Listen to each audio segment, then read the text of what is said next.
صلی علیہ الصلاۃ والسلام علیک یا سیدی یا رسول اللہ وعلا آلک واصحابک یا سیدی یا حبیب اللہ۔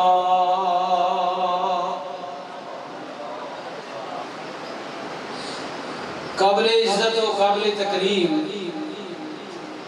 حاضرین محفل پاک، معزز و محترم بزرگوں، جوانوں، عزیزوں، السلام علیکم ورحمۃ اللہ وبرکاتہ۔ قرآن کریم فرقان رشید برہان مجید کی جو آیات کریمہ تلاوت کرن دا شرف حاصل کیتا ہے، ادھے اندر اللہ تعالیٰ نے نبی علیہ السلام دے گھر والے دی پاکی دا تذکرہ فرمایا ہے۔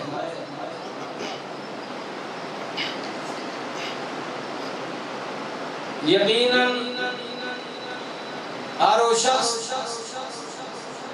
جدا تعلق نسبت واسطہ نبی علیہ السلام دی ذات مبارک نل ہوئے اور جدا جسم نبی علیہ السلام دے جسم مبارک نل مس ہوئے،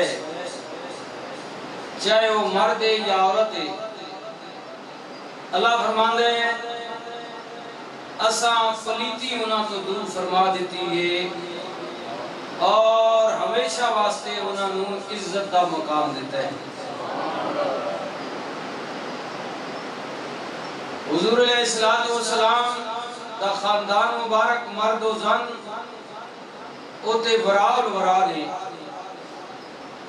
آپ صلی اللہ علیہ وسلم دے آخری ایام وصال پاک تو قبل کچھ دن بیماری دا زور ہے اور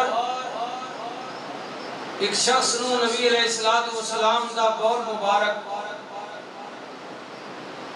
یعنی پنجابی جن سمجھ لو چھوٹا پیشاب، برتن ڈال کے دیتا گیا کہ انہوں باہر جا کے ڈول دیو۔ اس غلام دا ایمان اور عشق دیکھو کہ انہیں پی لیتا۔ رحمت للعالمین نبی دی بارگاہ دے اندر واپس آئے، حضور نے فرمایا کہ ڈول دیتا ہے، وہ صحابی رسول سے جھوٹ نہ بولیا، انہیں کہا میں پی لیتا ہے۔ آپ صلی اللہ علیہ وسلم نے فرمایا اللہ نے تیرے جسم دے دوزخ دیا حرام کر دیتی۔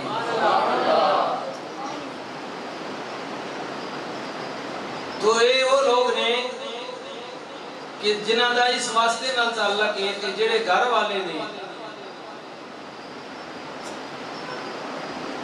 فرمایا عظیم نے، اعلیٰ نے، اور پھر انہاں گھر والے میں وہ لوگ جو خاص کر کے، اب اس بحث میں نہیں جا رہا، یہ علماء کی بحث ہے اور تفصیلاً علماء نے اس پر بڑی بحث کی ہے، اس کی تفاسیر میں بڑا کھل کے بیان کیا ہے۔ کوئی اختلاف کرے اس کی مرضی، نہ کرے اس کی مرضی، اللہ جانے اور اللہ کا رسول جانے۔ لیکن علماء نے یہی بتایا ہے کہ حضور علیہ السلام کی آل بیت سے مراد یہ ہے کہ حضور کی گھر کی بیویاں اور حضور کے گھر کی بیٹیاں اور پھر آگے ان سے جو سلسلہ چلا وہ سارے کے سارے حضور علیہ السلام کی آل ہے۔ پھر قرآن میں عربی میں جب آل کا ذکر ہوا تو ان میں بیٹوں کا بھی ذکر ہوا، بیویوں کا بھی ذکر ہوا، گھر میں رہنے والی بیٹیوں کا بھی ذکر ہوا، تو آل سے مراد ہوتی ہے گھر کے افراد۔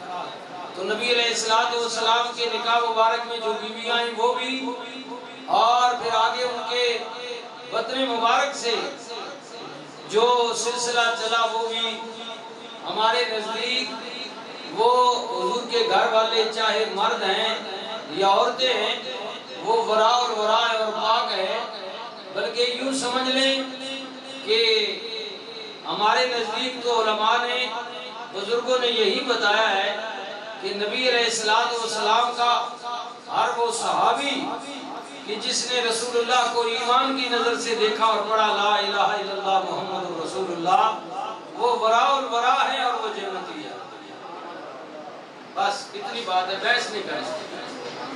اب کیونکہ میں آج جو بات کر رہا ہوں وہ ان خاص افراد کی کہ جن کے متعلق رسول اللہ نے فرمایا کہ ہر شخص نہ پہچانے، قبیلے، خاندان، خودی اولاد، خدا ترک ہے. نبی علیہ السلام نے فرمایا کہ ہر کسی دی اولاد وہ دے بیٹے تو چل دیئے. فرمایا اللہ نے مجھے بیٹے جو دیئے بچپن میں ان کا وصال ہو گیا، تو آزا میری جو آنے والی نسل ہے، پہچان ہے، وہ میری بیٹی سیدہ طیبہ طاہرہ عابدہ زاہدہ حضرت جناب زہرا سلام اللہ سے گنی جائے گی. بات سمجھ آگئی؟ فرمایا میری اولاد کی پہچان فاطمہ دی اولاد ہوگی. تو اب یہ جو میں نے کہا یہ علمی بحث ہے کیونکہ سوشل میڈیا کا دور ہے نا، تو اب آپ کو پتہ ہے اس میں ہر بندے کا اپنا ذہن ہے، مسائل ہے، لوگ سنتے ہیں پھر ذہن اس کا بدل کدھر کا کدھر چلا جاتا ہے کہ مولوی صاحب نے کیا بتایا تھا، یہ تو کوئی اور بتا رہا ہے. تو میں نے کہا ہر بندہ جو مرضی بتائے آپ سنیں. اب یہ جو خاص لفظ ہے نا سید، یہ عربی کا لفظ ہے، آپ جانتے ہیں نا، سید کہتے ہیں سردار کو، سمجھے؟ یعنی آپ میں سے کوئی قبیلے کا سردار ہے تو وہ بھی سید ہے، یعنی سردار ہے وہ بڑا ہے. تو اس میں پھر ضمن میں سارے آ جاتے ہیں، لیکن وہ ایک مخصوص سید ہے خاص جو نبی علیہ السلام نے فرمایا وہ سیدہ فاطمہ کی اولاد میں سے فرمایا. بات سمجھ آ گئی؟ وہ خاص سیدہ فاطمہ کی اولاد میں ہے. باقی تو جو بھی سردار ہے اس کو آپ کہہ سکتے ہیں یہ سید ہے جی، بڑا ہے، شاہ جی ہے، شاہ جی، شاہ کو بھی بڑا کہتے ہیں. یہ ایران میں جو لفظ شاہ ہے نا، یہ فارسی کا لفظ ہے. یہ شاہ جو ہے نا، شاہ، یہ بھی بڑے کو کہتے ہیں، بادشاہ کو، سردار کو، یعنی وہ بادشاہ سلامت ہے. تو شاہ وہاں سے بھی نکلا ہے. تو سید کا بھی میں نے بتا دیا ہے. اب باریکی تو علماء مفتیان وہی لوگ حضرات اس میں بحث کرتا ہے، لیکن آپ بحث میں نہ پڑھا کریں نا، آپ کو غرض نہیں ہے. ٹھیک ہے، بس اتنا سمجھ لیں بزرگوں نے بتایا ہے کہ جو رسول اللہ صلی اللہ علیہ وسلم کے ساتھ وابستہ ہو گئے، وہ چاہے گھر والے ہیں یا وہ در والے ہیں، وہ وراء الورا ہیں، ہمارے سردار ہیں. بس ایک منٹ، دو نمبری نہیں کرنی، ان میں تفرقہ نہیں ڈالنا، نمبر گیم نہیں کرنی. نمبر جانے اللہ جانے، بس اللہ جانے، اللہ نے فیصلہ کرنے، آپ نے تو کرنا نہیں. آپ سے اللہ نے پوچھنا بھی نہیں ہے کہ آپ نے نمبر کس کس کو دیا تھا. اس لیے آپ اپنا سوچیں، میں اپنا سوچوں. میں نے جو جواب دینا ہے اللہ کی عدالت میں، نماز، روزہ، حج، زکوٰۃ، حرام، حلال، اولاد، بیوی، بچے، فیملی، جو مجھے دیا ہے مجھے اس کے بارے میں پوچھے گا، نہ کہ 14 صدیاں پہلے کیا ہوا اس کے بارے میں اللہ نے نہیں پوچھنا ہے. ٹھیک ہے، اس لیے اللہ کی وحدانیت پر، رسول اللہ کی رسالت پر یقین رکھیں، اور جو حضور سے وابستہ ہیں وہ صدیقین ہیں، شہداء ہیں، متقی پرہیزگار ہیں، ان کی عزت کریں، تکریم کریں. باقی ان کا معاملہ کیا ہے اللہ جانے اور اللہ کا رسول جانے. یہ جمعے میں آپ آئے نا، اس لیے میں کہتا ہوں آپ کی ذہن سازی ہو، کیونکہ فساد کا دور ہے، شر کا دور ہے، نئی نئی باتیں، نئی نئی کہانیاں. تو ایسے تو پھر جانے تو پھر دیکھیں نا، جو حضور نے فرمایا کہ فاطمہ کی اولاد میں سے سید ہے، تو حضرت علی بھی سید نہیں ہے. بات سمجھ آئی ہے؟ اور حضرت علی بھی سید نہیں ہے اگر اس زمن میں جائیں تو. جی جی، کیونکہ علی شوہر ہے نا جناب سیدہ فاطمہ کے، تو حضور نے فرمایا کہ فاطمہ کی اولاد میں سے جو آگے چلے گا، تو پھر تو وہ فاطمہ کی اولاد، علی پاک کی اولاد جو ہے وہ پھر آگے سید کہلائے گی نا. علی تو پہلے ہیں، علی تو قبیلہ بنی ہاشم میں ہیں، حضور کے چچا کے بیٹے ہیں. اگر علی سید ہے تو پھر اگر اس میں ڈالیں گے تو جناب امیر حمزہ کو بھی ڈالیں، حضرت عباس کو بھی ڈالیں، وہ بھی عبد المطلب کے بیٹے ہیں، وہ بھی رسول اللہ کے چچا ہیں، ان کا باپ بھی ایک ہے، ماں بھی ایک ہے، سارا کچھ ایک ہے. تو پھر ایسے نہیں، دنی نہ مارے، پھر یہ نہ کہے جی نہیں یہ ہے بس اس سے آگے پیچھے نہیں ہے. نہیں، یا تو پھر آل ساری ہے جو ہمارے علماء اہل سنت نے لکھا ہے کہ نبی علیہ السلام کے گھر والے، آپ کے خاندان والے، چاہے وہ مرد ہیں یا عورتیں ہیں، چاہے وہ بیویاں یا بیٹیاں ہیں، وہ ساری کی ساری حضور کی آل ہے۔ اب سنیں جو میں کہہ رہا ہوں کہ سیدہ فاطمہ کے بطن مبارک سے جو لوگ آئے ہیں وہ برا اور برا ہیں، ان کا مقام اللہ کے ہاں بڑا ہے۔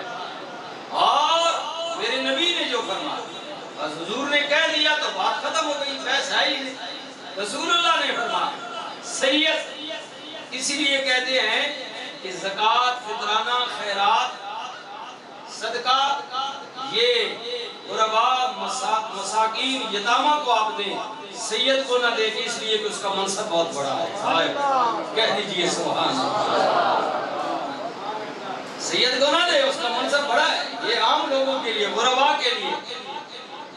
میرے اللہ، میرے پیارے رسول، اگر کوئی سید غریب ہو تو کیا کرے؟ فرمایا کیونکہ یہ تم سمجھتی ہو نا کہ یہ تمہارے مال کا صدقہ ہے، یہ کمزور لوگوں کو تم دیتے ہو، تو نبی کی جو آل ہے، نبی کے گھرانے کے جو سید ہیں وہ کمزور نہیں، مالی طور پر اگر وہ پست ہیں تو بات نہیں ہے، ان کو اس مال میں سے نہ دو جو عام لوگوں کو دیتے ہو، تفریق کرو۔ فرمایا دینا چاہتے ہو، اللہ نے تمہیں توفیق دی ہے تو نبی کی آل کو، سید کو تم تحفہ دو، اس کو گفٹ پیش کرو۔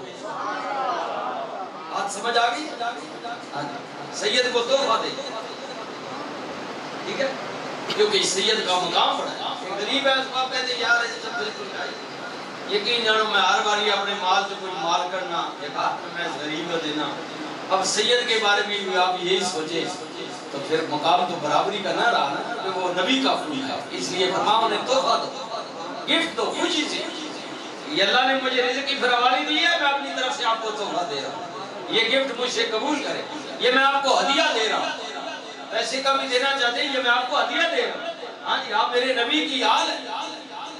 حضرت عبداللہ ابن مبارک فرماتے ہیں کہ میں حج واسطے گیا، حج شریف میں پڑھیا، میں واپسی تے طواف زیارت کی تھا بیت اللہ کا، منہ عرفات تو واپس آیا نا، بیت اللہ شریف کا طواف کی تھا، یہ بھی حج کا فرض ہے، تین ہی تو فرض ہے نا، جانتے ہیں؟ ایک ہے احرام باندھنا، نیت کرنا، یہ شرط ہے، اور دوسرا بڑا حج کا جو اہم فرض ہے وہ ہے میدان عرفہ میں 9 ذی الحجہ کو جانا، وہاں جو داخل ہو گیا اس کا فرض ہو گیا، اور واپسی پر بیت اللہ شریف کا طواف کرنا اور صفا مروہ کی صحیح کرنا، یہ دوسرا فرض ہے، ٹھیک ہے؟ فرمانے نے میں فرض کی ادائیگی تو بعد انتہائی تھکیا آیا تھا، میں کچھ دیر واسطے بیت اللہ شریف دے اندر، مسجد حرام شریف دے اندر ایک کونے پلر نال، ایک میں دیوار نال ٹیک لگا کے کچھ دیر واسطے آرام واسطے بہ گیا، لیٹیا نہیں ہوں، جس طرح ٹیک لگا کے بہ گیا۔ فرمانے نے تھکاوٹ زیادہ سی، بیٹھے میری اکھ لگ گئی، اکھ سبحان اللہ۔ حضرت عبداللہ ابن مبارک فرمانے نے